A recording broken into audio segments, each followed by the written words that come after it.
Hello everybody, I'm Thomas. Welcome back to another video. This time I'm back with another solo RPG playthrough of Dreams and Machines, a new RPG by Modifius. I will be going over the quick start guide, which I picked up the physical copy of this at Gen Con, but you can grab yourself a free version digitally in the link below. So this quick start guide, not the thickest, and it just has brief rule overviews, and then it also has a mini adventure at the end, which I'm not going to go over and I'm not going to spoil just in case you want to play it for yourself. All right, so now I'm going to read the little intro text they have here, titled Welcome to the World of Dreams and Machines. A world in the far future, cut off from Earth, where inhabitants balance on a razor's edge between technological distrust and reverence. A world where sleeping mechs form part of the landscape, part of the culture. Banners and flowers decorate the rusting Goliaths, while the communities that make their homes around them celebrate births, festivals, and harvests, all in the shadows of tools of devastation, now slumbering, their former purpose forgotten. Rumors swirl of a dark city, and yet more tell of wakers, mechs that move, that kill, that cannot be stopped. But rumors always swirl like cloth in the wind. Who's to say what is real and what is fiction? The world is wider than you know it. It's time to explore. So, like I said, this book contains a little bit about the world that this takes place in. Then it goes over the core rules. And yeah, it has a little mini adventure at the end, along with some pre-generated characters, two of which I will be using today. But let's go ahead and start learning about a brief history of Evera Prime. I'm going to go ahead and read through pretty much all of this little section here. If you don't care about the lore of the world, I'll have timestamps below and you can just skip ahead. Though I should say, I think one thing that I really like about this game, though I haven't played it much, is the lore seems pretty cool. The world it has is pretty unique, I think, so let me go ahead and read this. Hundreds of years ago, the humans of Earth embarked on an ambitious program of colonization, spreading out across the galaxy by the means of massive paired gates. These gateways were a technological breakthrough that allowed ships to travel light years in the matter of days. One of the largest colonies created was that of Evera Prime, a breathtaking planet full of natural resources. It quickly became one of the jewels of humanity, a proud and beautiful civilization. 2 centuries after the founding of the colony, the paired gateway that led to Earth shut down unexpectedly. Suddenly, the flow of resources and information that had been constant between Earth and Evera was gone in an instant.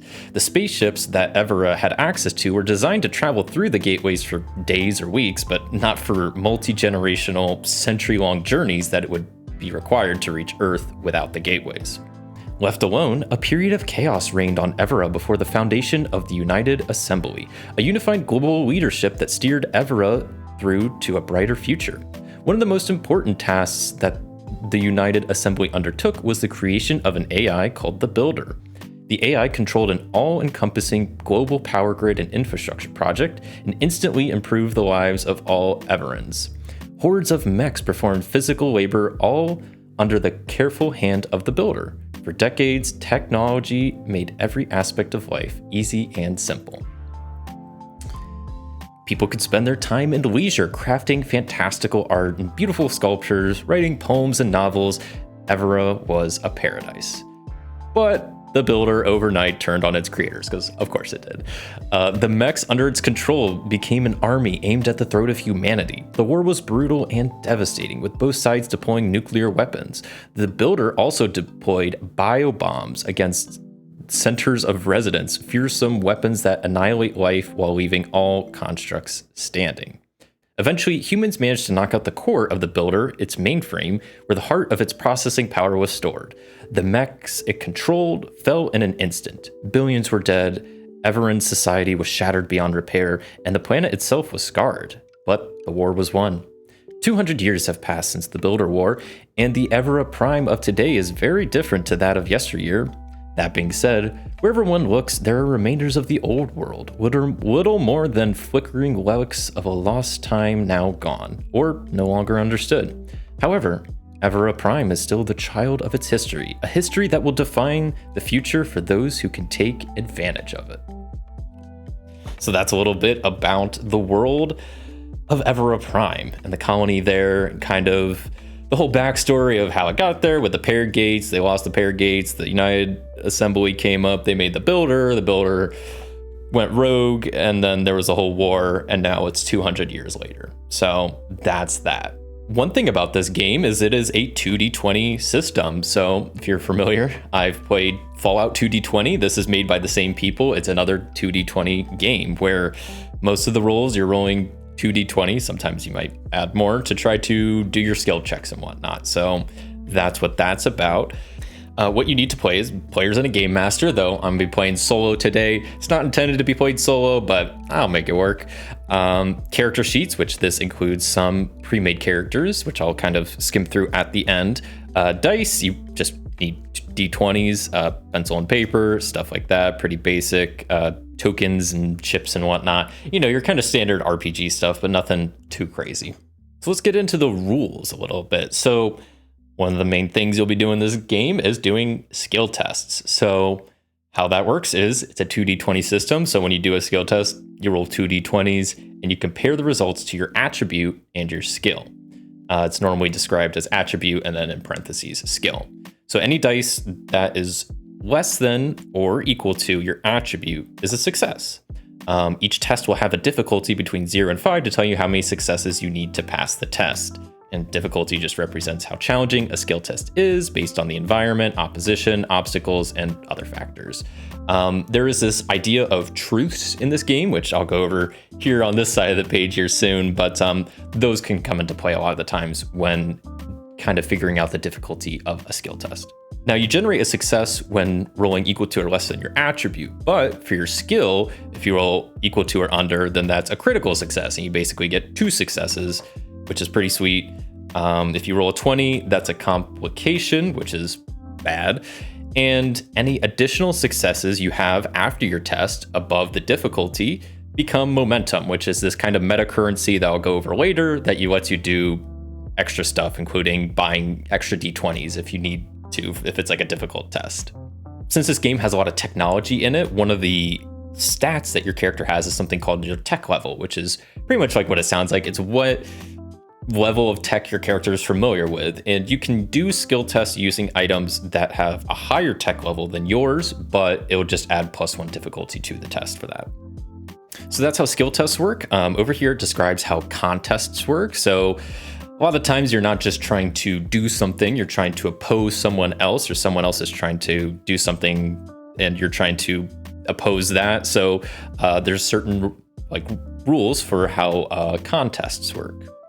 So one of the most common, it mentions it right here, one of the most common examples of a contest is actually attacking, because if the character being attacked can dodge a melee attack or take cover from a ranged attack, then the skill test to make an attack is a contest instead of just a normal skill test, because a lot of the times when you're attacking, you can dodge or duck and cover, stuff like that. So contests come into play during combat.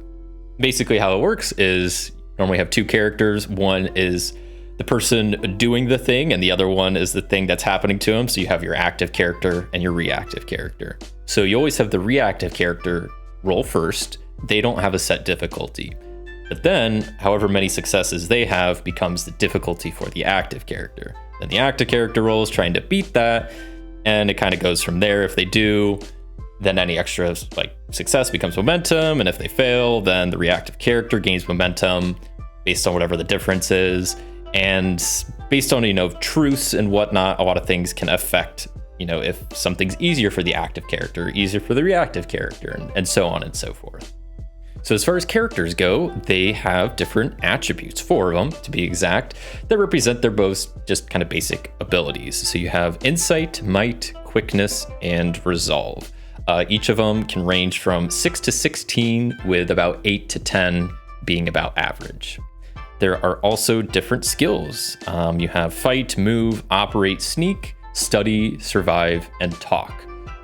These are all rated from level 1, which is you have no training or knowledge, to 6, which is absolute mastery and expert training. And then characters also have a tech level, which is right there. Kind of talked about, represents your familiarity with technology. And then also there are supply points, which is just kind of what you have on you and what you can kind of create in a pinch. So characters also have talents down here, which are just specific ways to obtain bonuses in certain circumstances. So for example, my one guy, Xander here, which I'll go over these characters a little bit more in depth later, but he has a decisive strike. So whenever you succeed at an attack, you may spend 1 spirit to add +2 damage rating to your attack. So they're just little extra things you can do.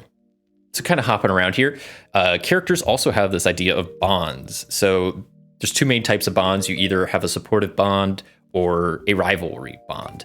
And it basically just is how your character reacts and works with other people, their kind of relationship with other people. And depending on if you have a supportive bond or a rivalry bond, you'll kind of have different bonuses that you can gain, like momentum or spirit or stuff like that. And then over here, this last little section on this page is talking about truths. So I'll just kind of read it here. Truths are single words or short phrases used to describe facts. They can make tests easier or harder. Every character has at least 2 on their own. If something becomes important, it becomes a truth. If a truth is no longer important or stops being true, it stops being a truth. So some different types of truths you can have. You can have a location truth if is some fact or detail about the location. For example, a dense forest or an abandoned ruins. A situation truth describes something that is happening in the scene. For example, a bustling crowd or a heavy fog.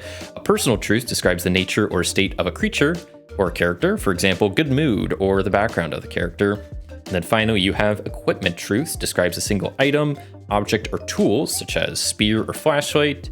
And if the piece of equipment is such as a weapon has a specific rules associated with it, then those take precedence over the item truth. And basically, the different effects truths can have on actions is either truths might make the test easier.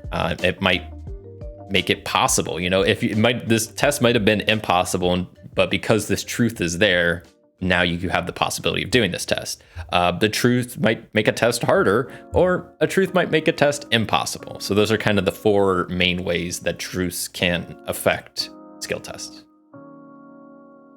On to the next page. So this next section covers momentum. So momentum is generated when you score more successes than you need during a test, with extra success turning into a single point of momentum. And momentum can be used for all sorts of things. It's kind of like a meta currency in Fallout. It's kind of like the action points. So you have a bunch of different options. First one is this second wind feature, which allows you to restore up to 3 lost spirit, which is essentially your health points after a successful test. So restoring 1 point of spirit costs 1, 2 costs 3, or 3 points of spirit costs 6 momentum. You can create a truth, so you can add, remove, or change facts about the scene. By spending 2 momentum, you can establish a new truth or change or remove a truth that already exists. This change must be related to a test you just succeeded at, and it should be something that can reasonably have been achieved by the character. So yeah, it's kind of like what it says. If you're trying to hack into a computer and then you succeed at the test, then maybe you can spend 2 truths to change something related to that computer or whatever you were hacking. As long as it's reasonable and it's related to a skill test you just did, you can spend momentum to do that. You can ask a question. So you can ask the GM a question about the scene or something in the scene. They will answer according to what your character would be able to perceive or deduce in the situation. If the GM does not know, then the momentum is immediately returned. Otherwise, the answer must be truthful, but it might not be complete, and it might even be somewhat cryptic. Another thing you could do with momentum is extra damage. So when you succeed at an attack, you can increase the damage rating of the injury you inflict by +1 for each momentum you spend. And I'll get to damage rating and attacking here in a little bit, but extra damage is a pretty nice way to spend momentum. Another thing you can do is reduce time. So if the action you're taking would require a long time to complete, you can spend momentum to reduce how long it takes. As a rule of thumb, 2 momentum will half the amount of time an action would take to complete. So if you're trying to hurry up out of a place and you have to like lock pick a door and it's going to take, 20 minutes, but the room's filling up with water, you can, reduce time by spending 2 momentum to try to half that. So that's one of the ways you can use momentum. And the last one is follow-up, which is pretty interesting. After succeeding at a test, you may spend 2 momentum to immediately attempt another action before any other character can attempt to act or respond. If this test is required as part of, if a test is required as part of the action, the difficulty is increased by +1. And yeah, you can't use a follow-up twice in a row. So it's a way to just do another action right after you did an action, but if it requires another test, it's going to be more difficult. And yeah, you can't chain these follow-ups to just keep doing your turn and not let anybody else do stuff. You have to let other characters do their thing at some point. So that's that. And at the top here, it basically mentions, the group can collectively save up to 6 points to use. Players without momentum can choose to add to the GM's threat pool, which I'll talk about here in a second. Each point of threat given to the GM provides the same benefit, essentially, though, as spending a point of momentum. Spirit is your character's HP, essentially. And what's pretty cool is not only is it kind of your HP, but like you can use it for these different abilities, which is kind of cool. So you could spend Spirit to add a D20 to a test. So whenever you attempt a skill test, you can spend Spirit to buy up to 3 additional D20s before your roll. Each D20 costs 1 Spirit. You can spend Spirit to reroll a D20. So whenever you attempt a skill test after you've rolled, you could spend 1 Spirit to reroll a single D20 once. The last thing you could do is avoid an injury. So whenever you suffer an injury, you can spend Spirit to avoid that injury. I'll talk about injuries here in a bit, but it's pretty nice. All right, so going over threat.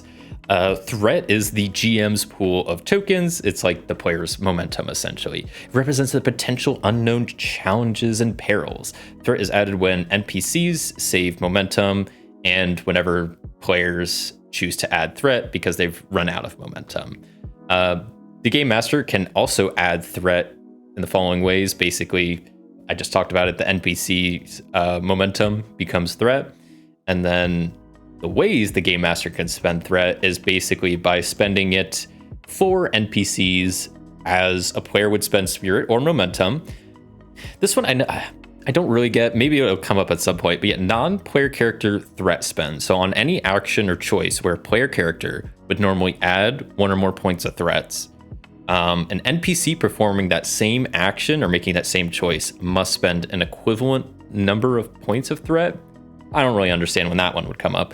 NPC complications. So anytime there is a complication, the Game Master may buy off that complication by essentially spending 2 threat.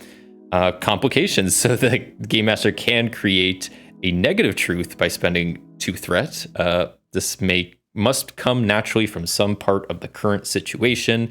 And the last way to spend threat is environmental effects and narrative changes.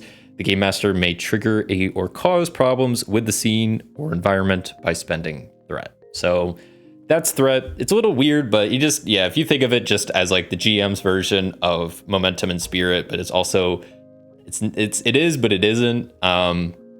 So that's all that. Complications. Complications cause problems to player characters, and they could be saved for later or simply be inconvenient, painful, or embarrassing. Complications can take a few different forms, but the 2 most common are truths and threat.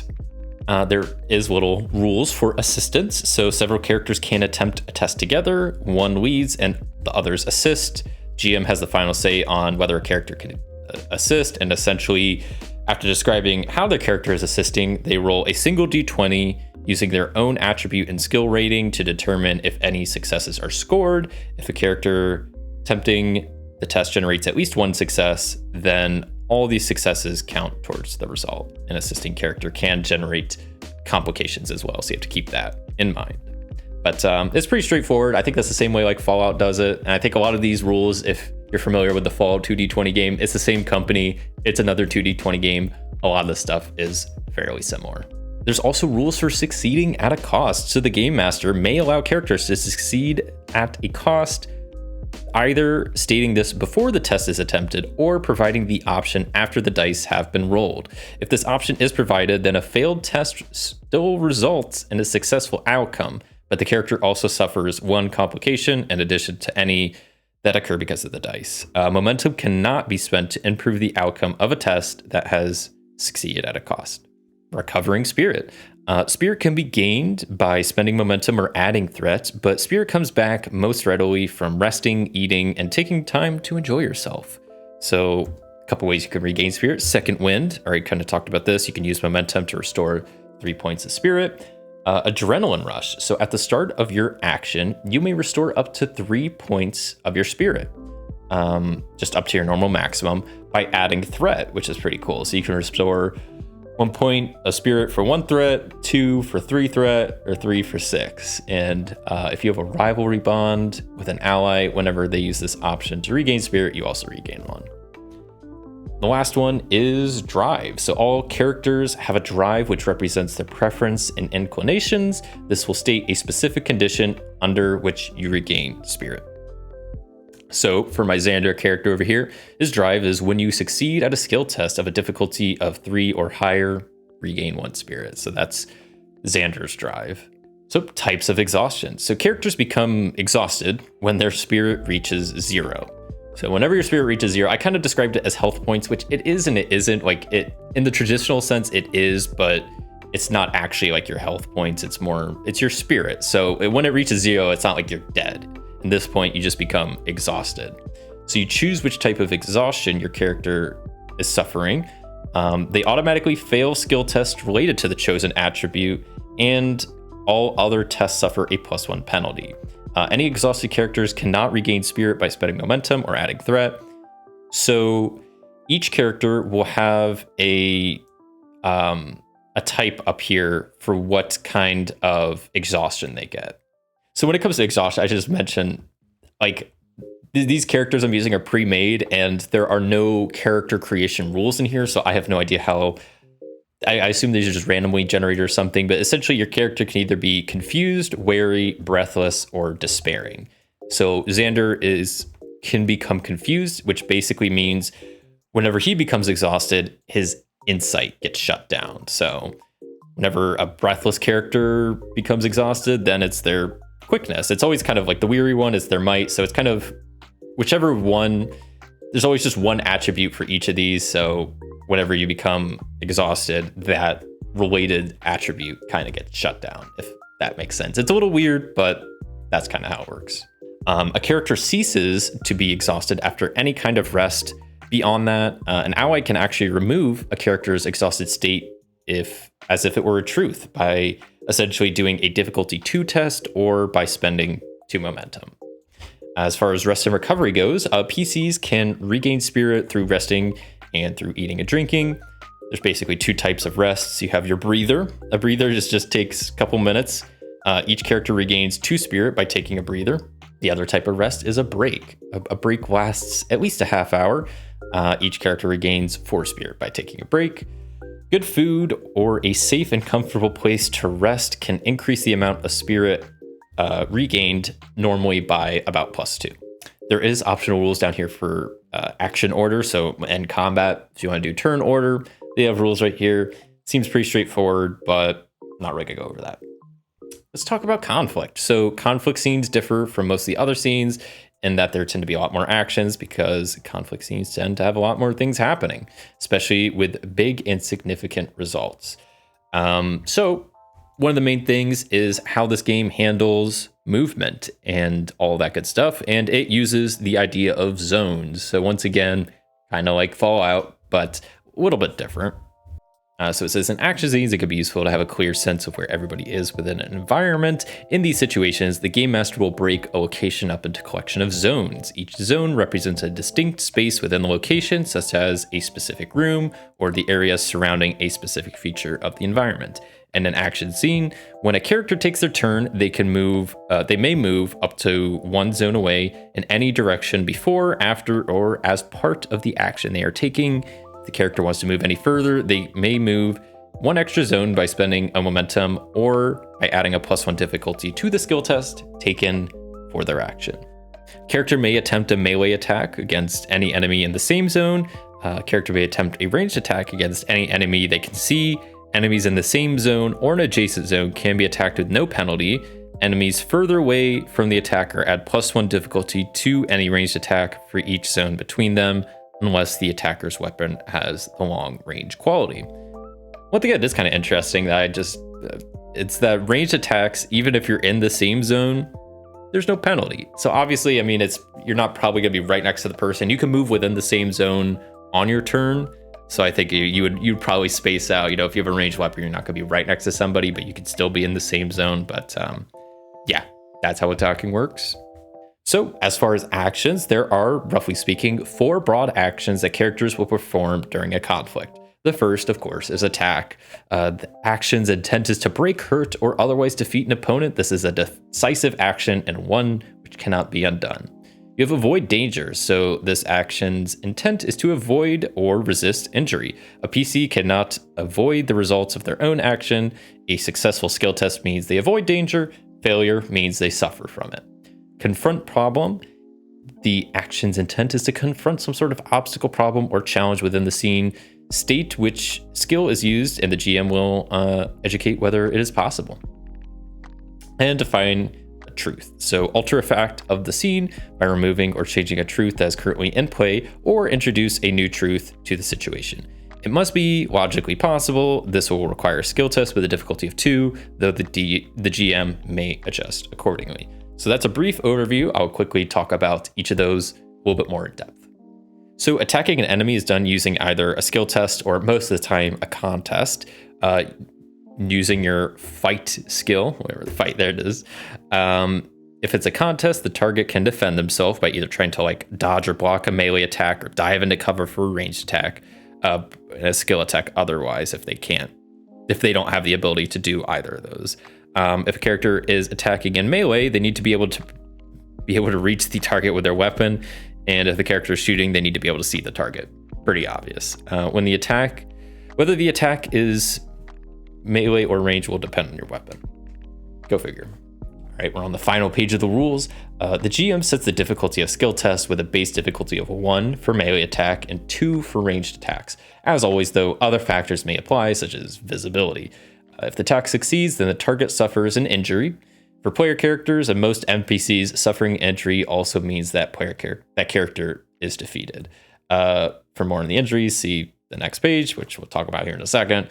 Counterattack, which is a pretty cool little thing they have in this game. There's always a risk of a counterattack. If a character is defending against an attack and they win the contest, they may spend 2 momentum to counterattack. If a character counterattacks, then they can inflict an injury as if they had made a successful attack. So attacking, you want to take people down, but you want to be sure you're going to strike, because if not, there's a chance someone might counterattack you. So then we're going to talk about next we'll talk about the avoid danger action. So whenever a character is faced with impending danger declared as like one of the GM's actions or from a hostile NPC, they may take the opportunity to try to avoid that danger. This isn't like a conventional defense against an attack, but rather a situation where the GM prompts something dangerous is about to happen. What do you do? And avoid danger is what you're probably going to want to do. In these situations, the player should describe the way they're choosing to avoid or resist the danger. This would normally result in a skill test. Success means they avoid it. Failure means they don't. Then we have the confront problem action. This is a flexible catch-all for all overcoming obstacles, embarking upon risky endeavors, or otherwise doing something that isn't directly covered by the other actions here. It's pretty much the same as the other ones. You state what your character wants to do. GM will kind of tell you if it's possible, and then if it's a skill test, like what difficulty, you do your skill test, and if you succeed, you did it. If not, bad stuff happens. So that's just kind of the catch-all. If nothing else covers what you want to do, you confront a problem. And then you have define truth. Is a common way to resolve many of the actions the characters undertake is to define a truth. This action is an attempt to change some fact about the current situation. In game terms, this creates a new truth, removes a truth, or changes a truth. It must be logically possible for the character to affect this kind of change, but beyond that, the new truths can represent circumstances such as advantages or hindrances, such as a character being inspired or distracted, or material changes in the situation, such as lights being extinguished or something flammable being set alight. Typically, this will require a skill test with a difficulty of 2, though the GM may adjust this based on the circumstances, tools used, and so forth.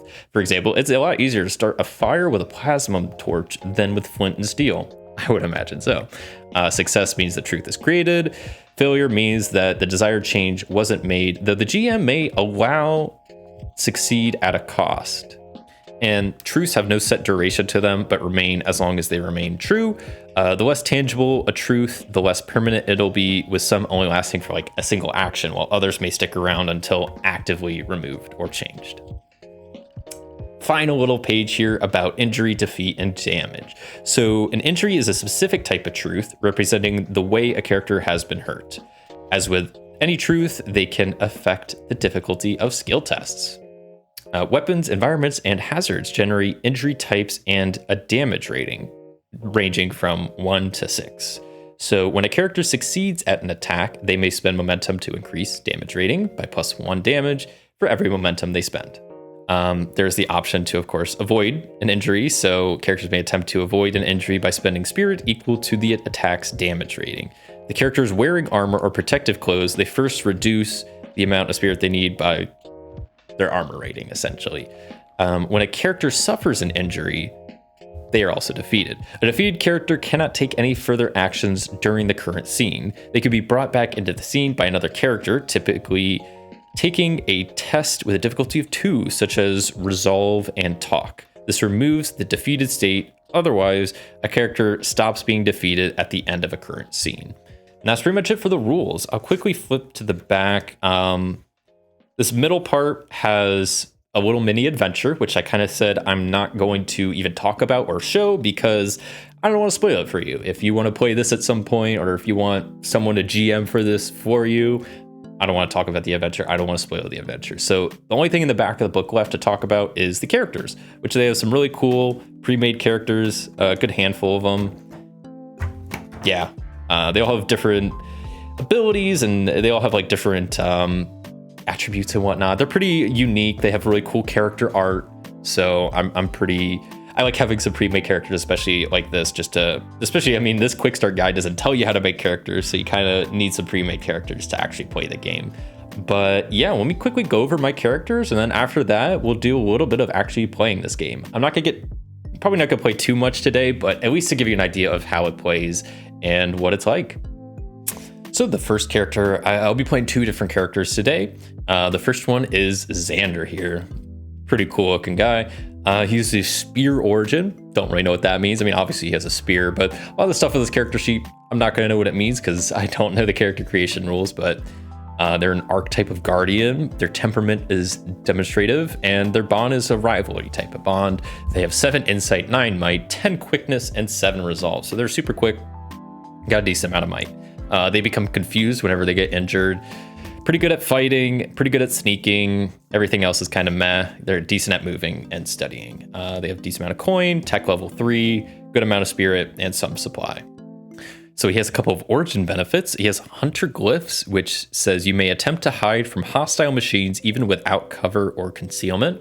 Pretty cool. And also Second Strike. So whenever you make a melee attack against an enemy who has taken +1 or more injuries, you can regain 1 spirit before attacking. Pretty cool.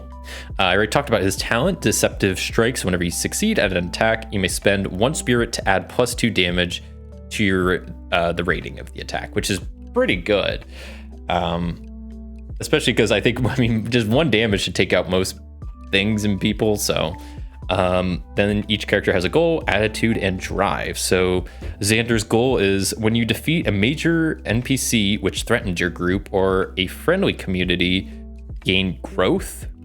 Don't really know what growth is. It's another thing that's not really explained in the book, but whatever. Attitude, when faced with a problem because you wanted to show off your expertise or knowledge, gain growth. And then the drive, which I kind of discussed earlier, when you succeed at a skill test of a difficulty of 3 or higher, gain +1 spirit. He's got a couple of equipment. He has some salvage armor, which is tech level 2, has protection level 2. And then he has his cool electro spear, which is a tech level 3 thing. It's a melee, shock 4, breaker, powered breather, and scary. I don't know what a lot of those keywords mean, but I think I can intuit what most of them mean. Then the other character I'll be playing today is Ada, the archivist, archetype tech, a temperament of a maverick, and a bond of supportive. She's super insightful, has a decent amount of resolve, and pretty quick and mighty. Her injury type is breathless, so whenever she gets an injury, her quickness goes away. She's really good at operating stuff and studying stuff. okay at sneaking and fighting and pretty not great at everything else. Her origin benefit is I have it somewhere. So this character starts with 2 extra supply points because she has 8 supply. Xander only had 2, so she'll definitely be the one that has something whenever our group needs it. Her talent is her tool rig. So you have a custom tool rig, which you can attach a number of tools equal to your operate skill. When you use a toolkit, an item on your rig, or an item you made from supply points, Spinning Spirit allows you to both buy a bonus d20 and reroll 1d20 in your pool. When you discharge a powered item in your rig, you may recharge it by discharging a different powered item instead. I didn't fully understand what that means, but it sounds pretty useful. Her goal is when you solve a problem caused by technology that threatens you or your group or a friendly community, gain growth. Her attitude is if your group faced a problem because you rushed into a situation without considering your allies, gain growth. And her drive is when the GM spends 3+ threat at once, regain 1 spirit. Her equipment is she has some protective clothing, having protection level 2. She's got her toolkit, which is a tech level 3, data storage device, which I don't know what that is, just a data storage device. There's a floppy disk flash drive she's carried with her. And then finally, she's mobile, I guess, maybe her boots or something. So each spirit spent to reroll a move test lets you reroll 2 dice. Seems pretty cool. So those are the 2 characters I will be playing in my little mini adventure today, which I'll go ahead and talk about. I wasn't sure how I wanted to do this kind of play session because, I wanted to play some of it, but I don't know much about the world and I haven't played the game too much itself. So what I kind of did was create a little outline of a mini adventure and kind of set it up like Iron Sword and Starforge style, where I have like the bullet points of like, okay, I have a task, like here's what needs to be done in like 5 steps to kind of complete the task. And it's probably not going to go exactly like I anticipate it, and there'll probably be a lot of bumps along the way, but that's kind of how I have this laid out. But we'll see how it works. It's kind of a little bit different style than what I'm used to. All right, so here's my little adventure. The premise is a few years back, some locals in New Moss Grove, which is just a city or town on Evera Prime, were able to actually get a mech in the local stone quarry up and running. So they were able to do that, and this mech's been just going to work on this quarry and doing a lot of the heavy lifting and all that good stuff. But the other day, the team that got it running heard that, or maybe had some like sensors set up that they realized like something with the mech isn't right. So they went to go check it out and haven't been seen since. So my 2 characters, Ada and Xander, are part of an organization called the Mighty Fixers, which is just basically an organization of adventurers to help around New Moss Grove. And they have been tasked with trying to go see what happened to these group of technicians and locals that went to go find this mech and fix it. So we need to go see what happened to them. Maybe go help them out. Hopefully they're still alive. So I kind of split this up into what I assume is going to be the 5 parts of this adventure, is me traveling to and scouting out the quarry, locating the team, locating the mech, rescuing the team, and fixing the mech. And I have a couple of tests under both of those options. And that's pretty much all I have. I didn't want to write too much, and I'm probably not going to go through all of this, but I just kind of want to have some structure in place. So yeah, let's go ahead and get started. I just have this little scrap paper here that I'll be kind of keeping track of my different scenes. So I also have at the bottom here a couple of details about the stone quarry that we'd probably already know beforehand, either from personal experience or maybe people in the Mighty Fixers told us about. So obviously there's mining equipment inside and probably outside too. There's kind of a main tunnel entrance for the mine shaft, and then you kind of go down, partially down the mine shaft, you'll reach a kind of a main area that has multiple tunnels and a small office / like utility room off to the side. So that's what we're going in with. Let's see how this goes. So I think we're going to start with not even traveling to the quarry. We're already at the quarry. So kind of just not really in media res, but like we already have this, and we already have the quest from the Mighty Fixers, and Ada and Xander, the duo, are already at the quarry, just rolling up, and let's just start there. All right, so we arrive at the quarry. I imagine, I don't know, it's probably morning, probably pretty early in the morning. I don't feel like this is a nighttime operation, but also, I don't know, this would probably just like just yesterday that this team went missing. So it's just like the very next day, that morning, Like they were supposed to be back that night. They weren't. Someone told the Mighty Fixer, so it's like that next morning we're out. So we arrive at the quarry, and I think I want to do the first skill test, which is an insight survival test of 2 to kind of scout out and see what we see if we see any signs of a battle, if we see like dead technician bodies on the ground, or if we see, you know, the technicians just chilling, like, you know, drinking a beer and like watching the mech. Like, who knows what we see. So let's see if we can see any signs of like a fight or anything at all that helps us tell what's going on here. So I'm gonna say that's an insight and survival test of 2. I will probably just have Ada do this because she has a lot better insight than Xander. She has 11. So let's do our first skill test. I'll take my 2d20. And I essentially just need to roll less than 11 twice. Or it would be, if I get a 1, that's like a critical success, but I basically need to roll under 11 twice. So let's see how this goes. And that rolls out of that.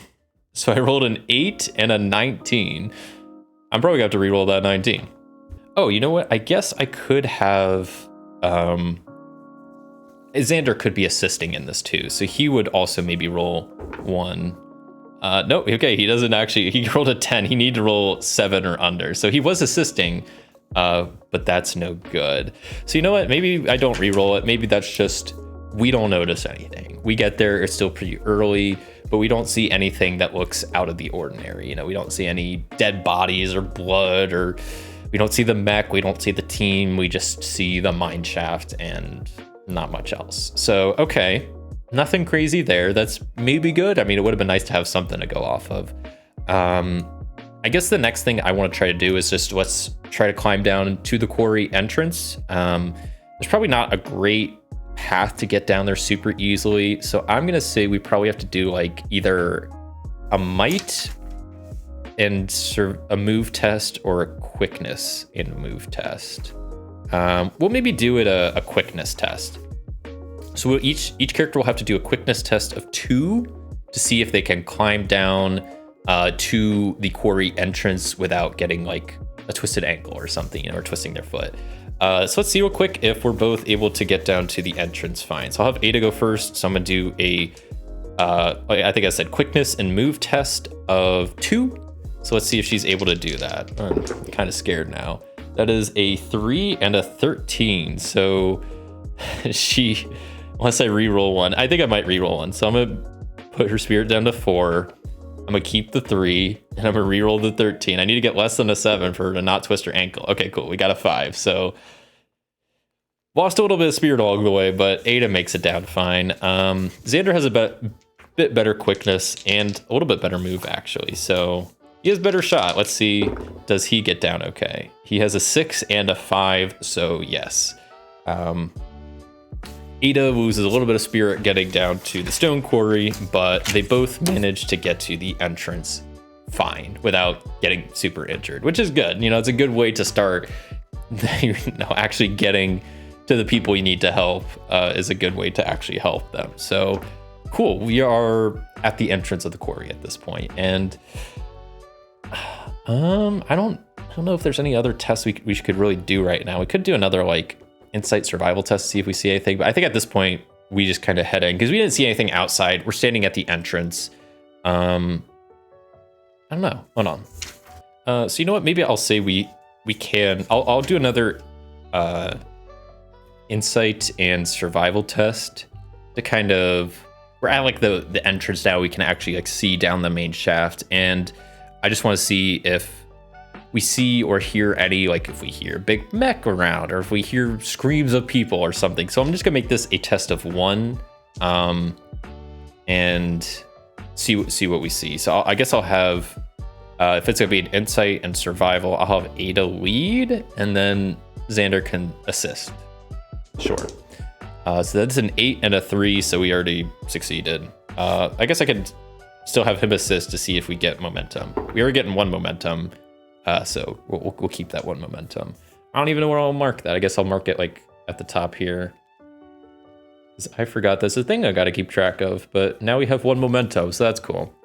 Okay, so I guess we do we do hear or see something that is useful to our little task we're on. But what is that we see? Do we see mech prints? Do we see, I don't know, stuff from the lab people? Do we see the technic? I'm gonna call them the technicians. Okay, so we'll just say that maybe as we get to the entrance and we are kind of looking in a bit more, we see that further a little bit down the main tunnel that's going into the mine shaft, a little bit on the right hand side, maybe against one of the rocks or something, we see an orange jacket type thing, and it has the on the shoulder, it has the crest or whatever, the symbol of this technician group. So we recognize that it's oh, that jacket belongs to one of the technicians. So I guess I'll go up to it and examine it just to be sure. We make sure, I guess, because I don't know what state this jacket is in. Because if it's just sitting there, that's fine. But if it's tattered and covered in blood, that's gonna be a lot worse of a sign. So we go up and just check it out real fast. Okay, so yeah, we go up to the jacket, and it's kind of like I said, on a rock or something. And yeah, as we get closer to it, because we can recognize it from afar, because it's a bright orange, and we can see the little patch on the shoulder of the technician group. We get closer, we can see this jacket's looking pretty tattered. It's not looking the best condition, pretty dirty, has maybe a couple holes in it, which might just be from wear and tear of using it a lot. But at least of what we can see, there's no blood on it. So it looks like it's not the best condition, but there's no signs of obvious damage or anything. So okay, so we know the technicians are around, possibly, hopefully. I mean, they're supposed to be here. And so far we found a jacket, but no blood, so that's maybe good. But okay, I guess at this point, we just need to head further into the mine and actually try to figure out where this team is. And we also need to be careful of, I don't know where this mech is. So if there's, because who knows what's going on with this mech? Maybe this team got walked in an office by accident. There was a cave in. It could not even be related to the mech, but also this mech could have gone rogue and killed them all or trapped them somewhere. I mean, there's so many different options that could come up. So let's head further into the mine, and maybe I'll have us do a sneak test to try to just be pretty stealthy as we go in, to try not to raise awareness to this mech if it is the reason that these technicians haven't come back. So let's maybe do that.